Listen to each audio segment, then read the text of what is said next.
सावधान रहो, तुम मनुष्यों को दिखाने के लिए अपने धर्म के काम न करो, नहीं तो अपने स्वर्गीय पिता से कुछ भी फल न पाओगे। इसलिए जब तू दान करे तो अपने आगे तुरही न बजवा, जैसा कपटी सभाओं और गलियों में करते हैं, ताकि लोग उनकी बढ़ाई करें। मैं तुमसे सच कहता हूँ कि वे अपना फल पा चुके। परंतु जब तू दान करे तो जो तेरा दाहिना हाथ करता है उसे तेरा बायां हाथ न जानने पाए, ताकि तेरा दान गुप्त रहे, और तब तेरा पिता जो गुप्त में देखता है तुझे प्रतिफल देगा। और जब तू प्रार्थना करे तो कपटियों के समान न हो, क्योंकि लोगों को दिखाने के लिए सभाओं में और सड़कों के मोड़ों पर खड़े होकर प्रार्थना करना उनको अच्छा लगता है। मैं तुमसे सच कहता हूँ कि वे अपना प्रतिफल पा चुके। परंतु जब तू प्रार्थना करे तो अपनी कोठरी में जा और द्वार बंद करके अपने पिता से जो गुप्त में है प्रार्थना कर, और तब तेरा पिता जो गुप्त में देखता है तुझे प्रतिफल देगा।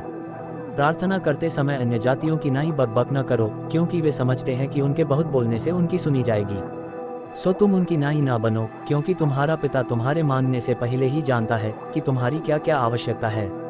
सो तुम इस रीति से प्रार्थना किया करो, हे हमारे पिता, तू जो स्वर्ग में है, तेरा नाम पवित्र माना जाए, तेरा राज्य आए, तेरी इच्छा जैसी स्वर्ग में पूरी होती है वैसे पृथ्वी पर भी हो। हमारी दिन भर की रोटी आज हमें दे, और जिस प्रकार हमने अपने अपराधियों को क्षमा किया है वैसे ही तू भी हमारे अपराधों को क्षमा कर, और हमें परीक्षा में न ला, परंतु बुराई से बचा, क्योंकि राज्य और पराक्रम और महिमा सदा तेरे ही हैं। आमीन। इसलिए यदि तुम मनुष्य के अपराध क्षमा करोगे तो तुम्हारा स्वर्गीय पिता भी तुम्हें क्षमा करेगा, और यदि तुम मनुष्यों के अपराध क्षमा न करोगे तो तुम्हारा पिता भी तुम्हारे अपराध क्षमा न करेगा। जब तुम उपवास करो तो कपटियों की नाई तुम्हारे मुंह पर उदासी न छाई रहे, क्योंकि वे अपना मुंह बनाए रहते हैं ताकि लोग उन्हें उपवासी जाने। मैं तुमसे सच कहता हूँ कि वे अपना प्रतिफल पा चुके। परंतु जब तू उपवास करे तो अपने सिर पर तेल मल और मुंह धो। जब तुम उपवास करो तो कपटियों की नाई तुम्हारे मुंह पर उदासी न छाई रहे, क्योंकि वे अपना मुंह बनाए रहते हैं ताकि लोग उन्हें उपवासी जाने। मैं तुमसे सच कहता हूँ कि वे अपना प्रतिफल पा चुके। परंतु जब तू उपवास करे तो अपने सिर पर तेल मल और मुंह धो, ताकि लोग नहीं परंतु तेरा पिता जो गुप्त में है तुझे उपवासी जाने। इस दशा में तेरा पिता जो गुप्त में देखता है तुझे प्रतिफल देगा। अपने लिए पृथ्वी पर धन इकट्ठा न करो, जहाँ कीड़ा और काई बिगाड़ते हैं और जहाँ चोर सेंध लगाते और चुराते हैं, परंतु अपने लिए स्वर्ग में धन इकट्ठा करो, जहाँ न तो कीड़ा और न काई बिगाड़ते हैं और जहाँ चोर न सेंध लगाते और न चुराते हैं। क्योंकि जहाँ तेरा धन है वहाँ तेरा मन भी लगा रहेगा।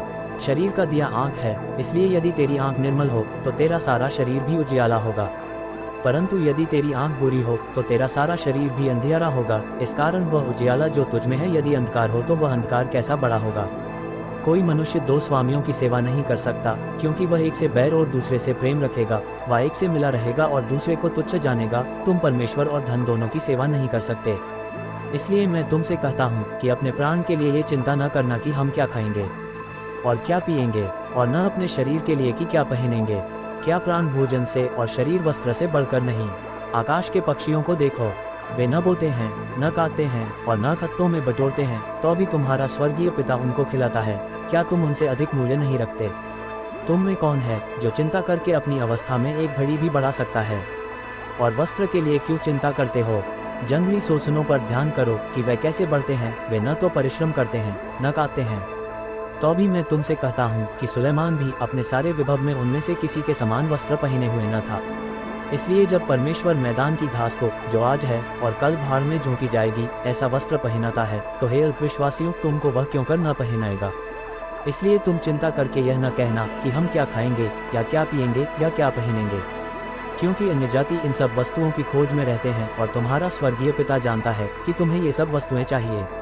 इसलिए पहले तुम उसे राज्य और धर्म की खोज करो तो ये सब वस्तुएं भी तुम्हें मिल जाएंगी। सो कल के लिए चिंता न करो, क्योंकि कल का दिन अपनी चिंता आप कर लेगा। आज के लिए आज ही का दुख बहुत है। दोष मत लगाओ कि तुम पर भी दोष न लगाया जाए, क्योंकि जिस प्रकार तुम दोष लगाते हो उसी प्रकार तुम पर भी दोष लगाया जाएगा, और जिस नाप से तुम नापते हो उसी से तुम्हारे लिए भी नापा जाएगा। तू क्यों अपने भाई की आंख के तिनके को देखता है और अपनी आंख का लट्ठा तुझे नहीं सूझता? और जब तेरी ही आंख में लट्ठा है तो तू अपने भाई से क्यों कर कह सकता है कि ला मैं तेरी आंख से तिनका निकाल दूं? हे कपटी, पहले अपनी आंख में से लट्ठा निकाल ले, तब तू अपने भाई की आंख का तिनका भली भांति देखकर निकाल सकेगा। पवित्र वस्तु कुत्तों को न दो और अपने मोती सुअरों के आगे मत डालो, ऐसा न हो कि वे उन्हें पांवों तले रौंदें और पलटकर तुमको फाड़ डालें। मांगो तो तुम्हें दिया जाएगा, ढूंढो तो तुम पाओगे, खटखटाओ तो तुम्हारे लिए खोला जाएगा। क्योंकि जो कोई मांगता है उसे मिलता है, और जो ढूंढता है वह पाता है, और जो खटखटाता है उसके लिए खोला जाएगा। तुम में से ऐसा कौन मनुष्य है कि यदि उसका पुत्र उससे रोटी मांगे तो वह उसे पत्थर दे, वह मछली मांगे तो उसे सांप दे? सो जब तुम बुरे होकर अपने बच्चों को अच्छी वस्तुएं देना जानते हो, तो तुम्हारा स्वर्गीय पिता अपने मांगने वालों को अच्छी वस्तुएं क्यों न देगा।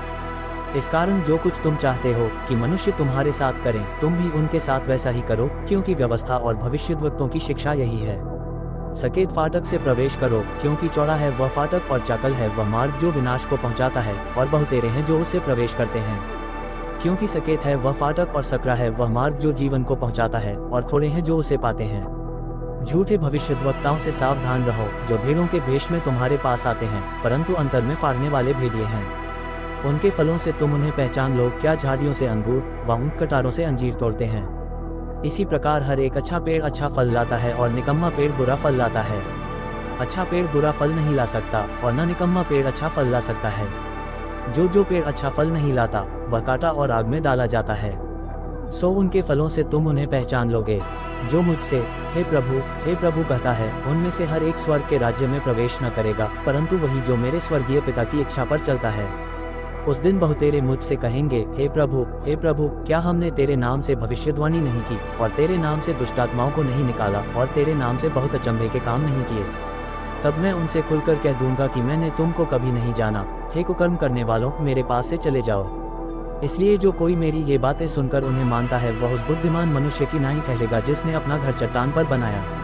और मैन बरसा और बाढ़ें आई और आंधियां चली और उस घर पर टक्करें लगी, परंतु वह नहीं गिरा, क्योंकि उसकी नींव चट्टान पर डाली गई थी।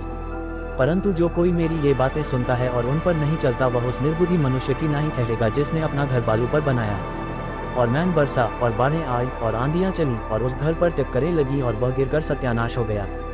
जब यीशु ये बातें कह चुका, तो ऐसा हुआ कि भीड़ उसके उपदेश से चकित हुई, क्योंकि वह उनके शास्त्रियों के समान नहीं परंतु अधिकारी की नाई उन्हें उपदेश देता था।